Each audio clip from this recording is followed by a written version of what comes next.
Hi there, it's Jay from I Wander UK, day 39 of the Southwest Coastal Path Challenge.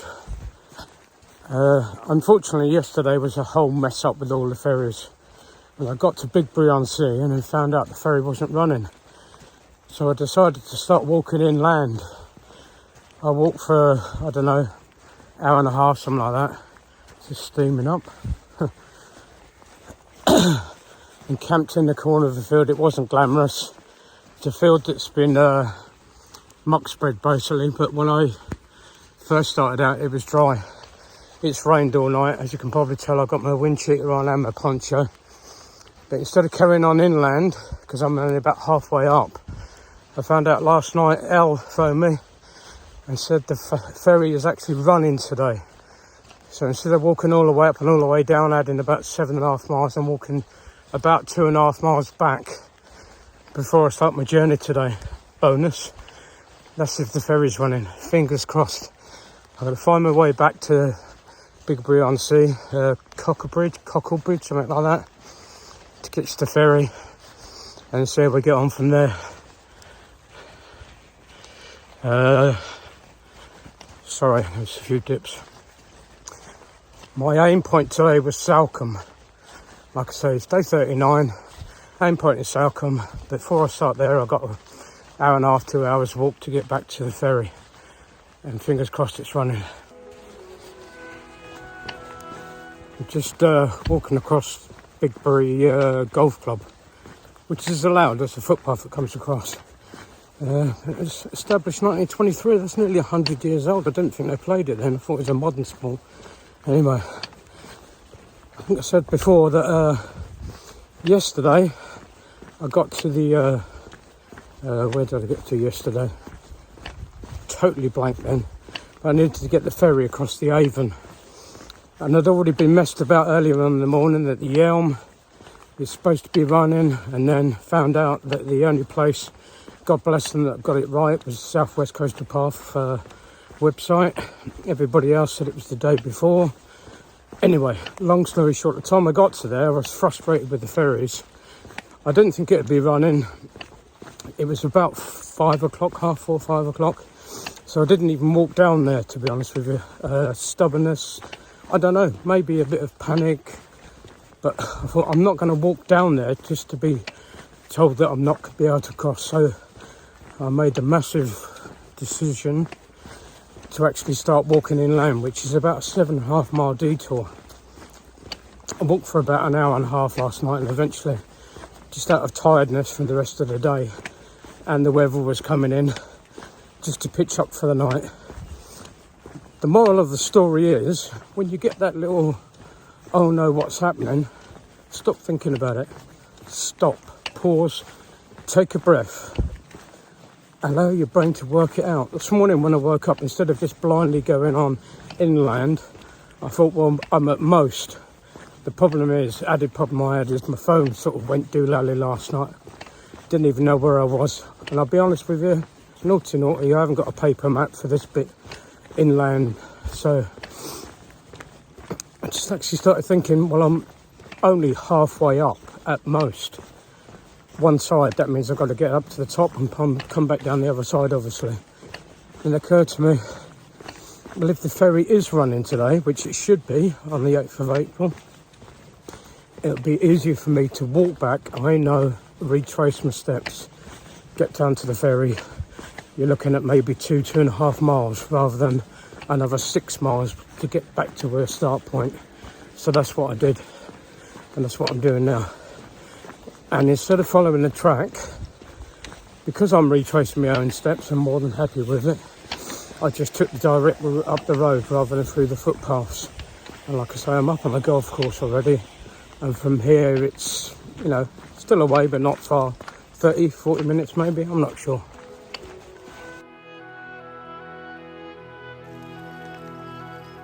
And we're down to the River Avon. I just need to find the ferry point now. The ironic thing is, this is where I pinned to camp, and just having a quick look down there, I think there's several places I would have been absolutely fine. Yeah, frustration, your own confusion, moral of the story there somewhere. There's plenty of little patches. I would have even considered just about here because it's nice, flat and level, just under this sign, and I would have been ready for it first thing in the morning. There's no households or anything on the side, so you wouldn't have been bothering anybody. There's some other bits further down tucked away, and as you can tell it's raining now, but yeah, there's some more bits of flat just up the path there. This was my original intention. Just because of the confusion and yesterday I just made a mistake. My bad, need to move on from it. Hopefully this ferry's running. It says 10 o'clock. I think it's about half past 9 now, so we'll give it a little bit of wait and see. I'm going to go and read that notice board over there. I guess what the moral of the story is it's not the problem or the situation you find yourself in, it's your attitude to that problem or situation. And yesterday I slipped into that. This is where I wanted to end up yesterday. I thought the ferries had been messing me about all day. This one wasn't running. Well, I didn't want to catch it till this morning anyway, so yeah. Stop and have a think about the problem. It's not the problem, it's your attitude to it.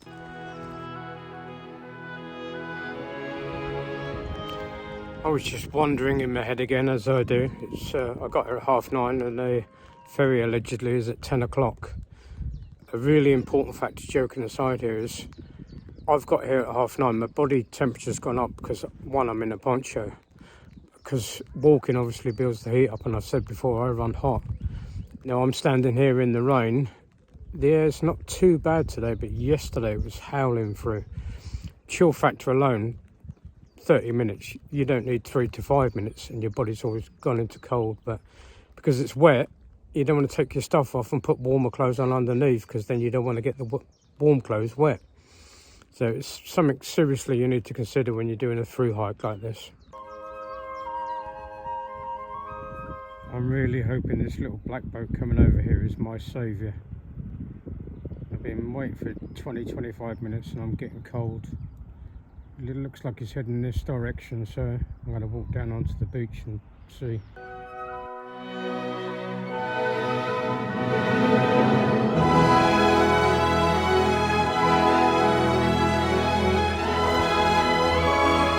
After the ferry, you come up the ramp, basically turn right, and hold on, look at where I'm going here. Turn right and then walk through car park, I think it's Bantham Estate, and just follow the track through the car park. Right, after yesterday's mistakes and little mishaps, let's have a little clean slate and start today. I'm trying to get through to Salcombe. I've just been advised by the bloke driving the ferry to get to Hope and like fill up with water there and stop before Salcombe, because you never get anywhere to camp overnight in Salcombe. So that's what I'm going to do. It's about 3.5 miles to Hope now. So let's see how we get on.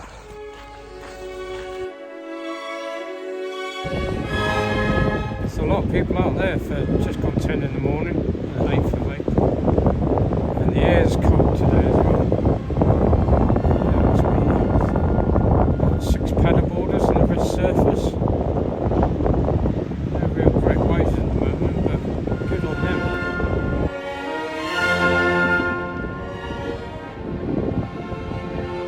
Last little look back to the other side and where we were yesterday.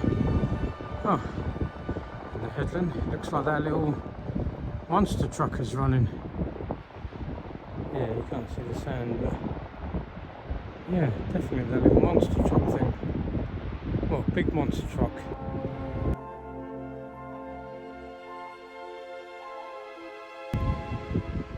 Looking ahead, centre screen now, not the first cove, the second one is Thurleston, and then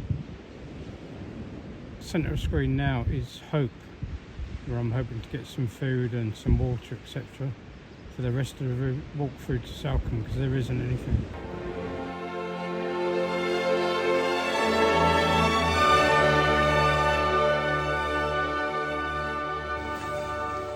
The walk from the ferry is really straightforward. It's just a gentle path that goes up and down. Really nothing. It's slightly muddy day because it was raining all last night, but Basically, you've got the sea on one side and the golf course on the left-hand side. Till you get to Thurleston, I want to say. Thurleston. TH. And then it gets to the end of the beach and you need to go just round the back of the houses. Sort of like a upside down L, I guess. Straight on and then turn right.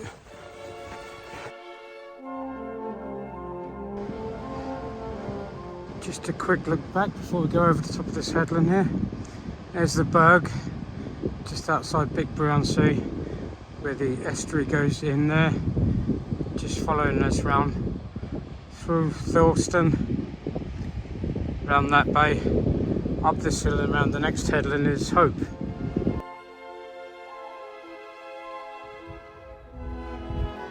Looking forward, I'd say we just drop down this bit and then up to that headland where those people are there, and then drop down. If not, it'll be the next bit to Hope, where I'm hoping there's shops.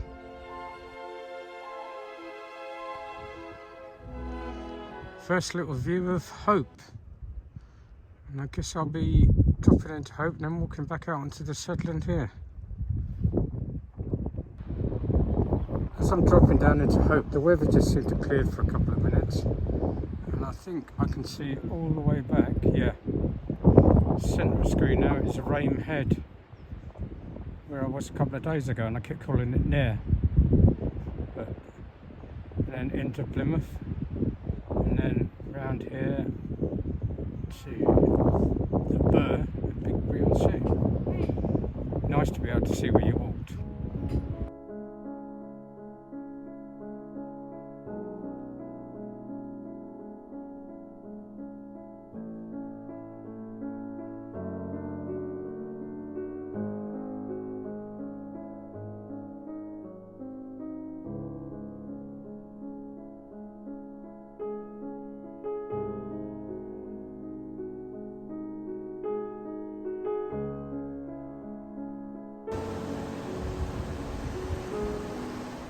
On a day like today, you realise how fantastic it is when it stops raining for a bit. Look how dramatic that sky is, but where I'm standing at the moment it's in the sun. I think the weather is chasing me again.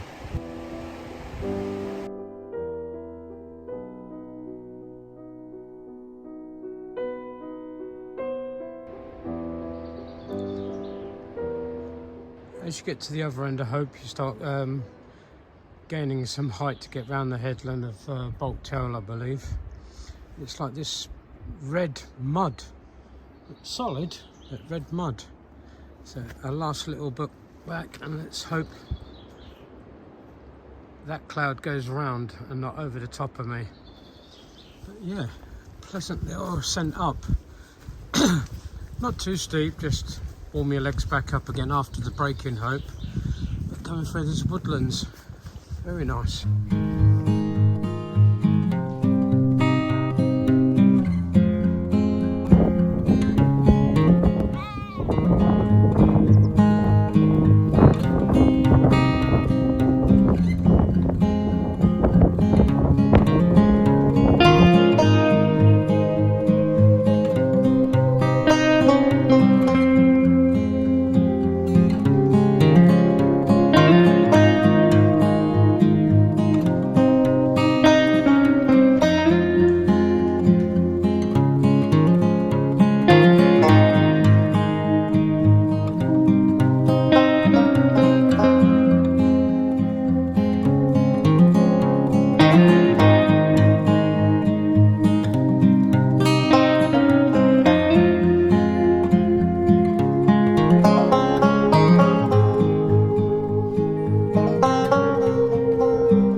On Bolt Tower, you can't quite see back to Hope now because I've come around the corner, but there's Thurleston.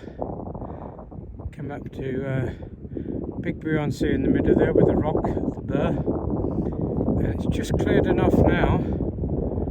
You can see the Great Mews where I was camped out by 2 nights ago, and then in the distance there Minehead. But the other headlands just clearing now from the rain. Fantastic view back, well worth the climb. There is an ascent up to Docile, but it's like stop every couple of 3 minutes just to get your heart rate back again, rather than stop every 2 or 3 steps just to make sure you're not having a heart attack type ascent. But on a clear day, that would just be amazing. That's the rain cloud that's just gone overhead, and now it's just gone out to sea. But just listen to this.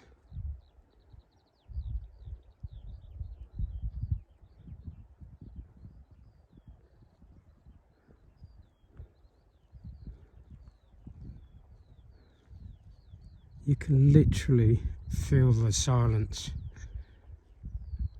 It's wow.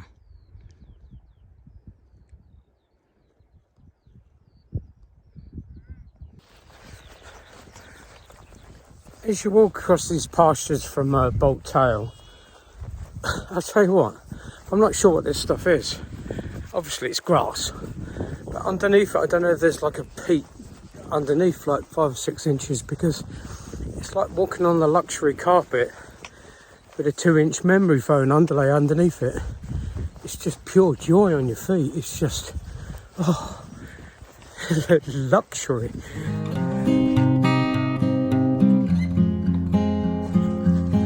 Just enjoying the terrain so much, I started to just, relax, I guess, best you could. And I had a couple of little experiences on the way to Hope this morning. One was a woman who was out walking a dog, and she stopped to let me pass because she was in front of me and said something like, "You're walking faster," and I said, "Oh, I doubt it." And then she said, "Oh, you're doing the Southwest Coastal Path?" And I said, "Yes," which normally opens a conversation up. Where have you been? How long have you been doing it? Which is amazing. But this one was totally different. She started talking about how her husband had broken his ankle and how he can't even get out and walk the dog, and he's struggling with physio and doesn't really want to do it, and so it's taken longer and longer. And we had, a 10-minute conversation, and I'll be honest, at the time I started thinking, why did you stop me to tell you about your husband? But you know what, I'm happy I'll give her 10 minutes of my life. She needed someone to talk to. It happened to be me at that moment.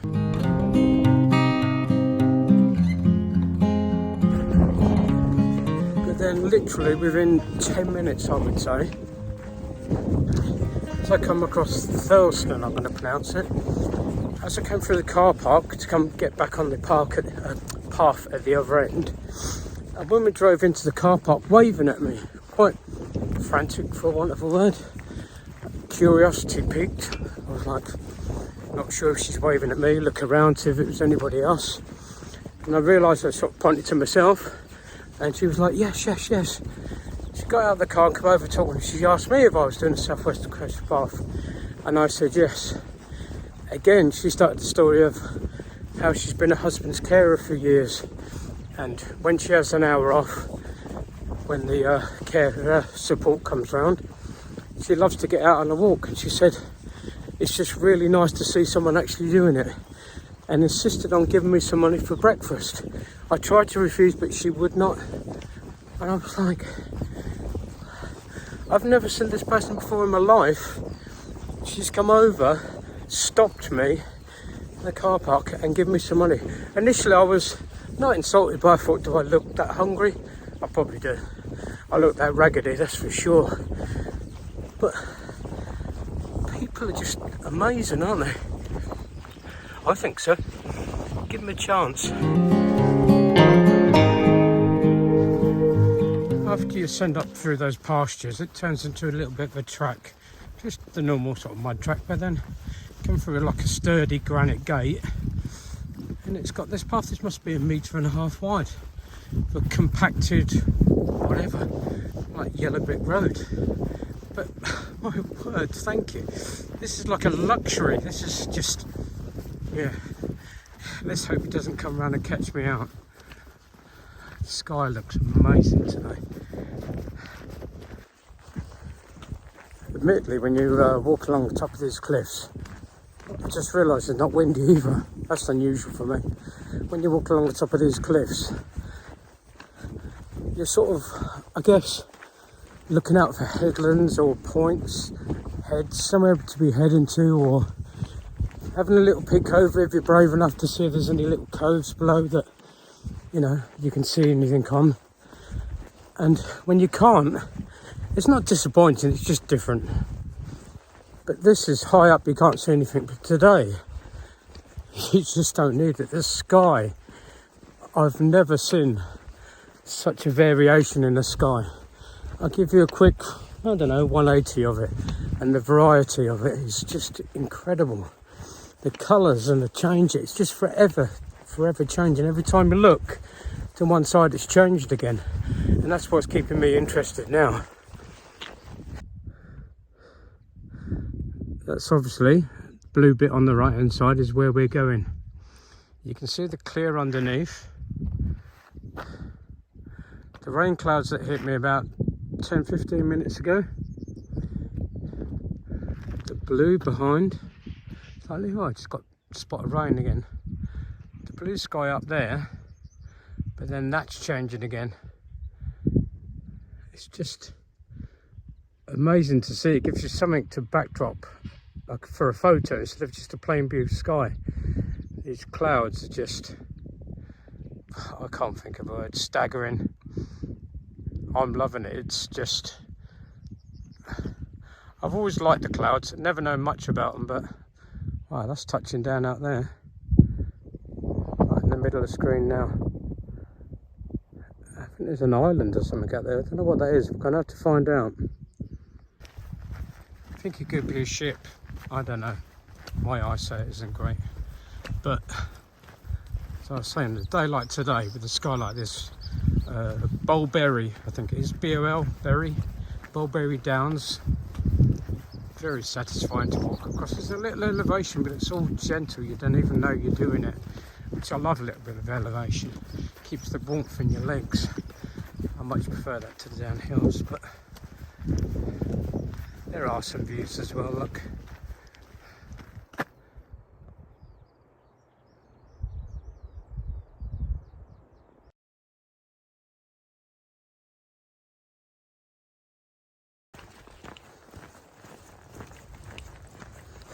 seriously, I was just wondering, thinking, and I was just thinking, you're trying to introduce a friend to walking and the pure joy of walking and being outside. Do this walk, even if it's only from Hope to Salcombe. Apparently Salcombe's beautiful as well, so you can start off with Hope, bit of a coffee, walk through this, because it's just beautiful. Absolutely beautiful, and a straightforward walk, but with that sense of achievement you get when you've got up high. Get them out there.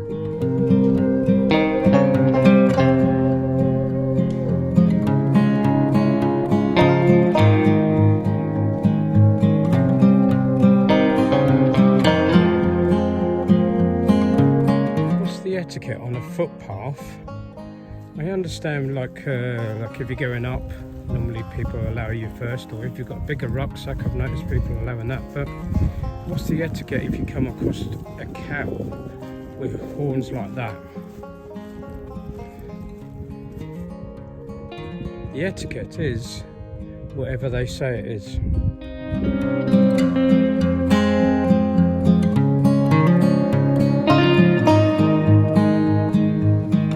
Looking back to Westcliff, I'm going to say they're jerseys, but I'm really no cow expert. But they're the ones with the big impressive horns.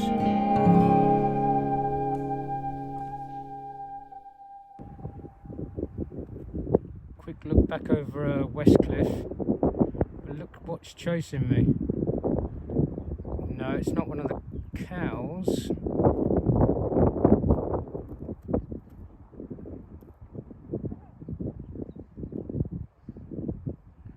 Hopefully it'll run around the other side of me. That's what I'm hoping.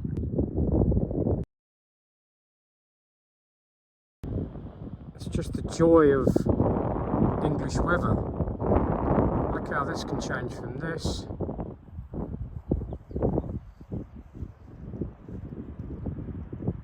to this. That's going to take literally a matter of minutes.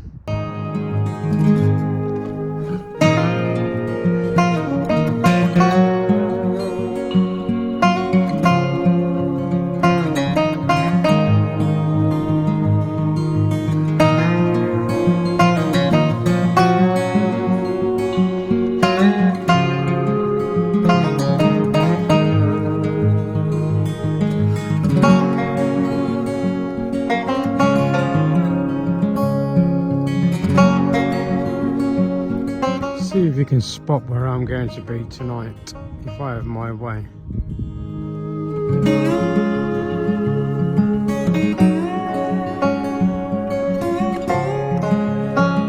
This is Stairhole Bottom. Did you spot it?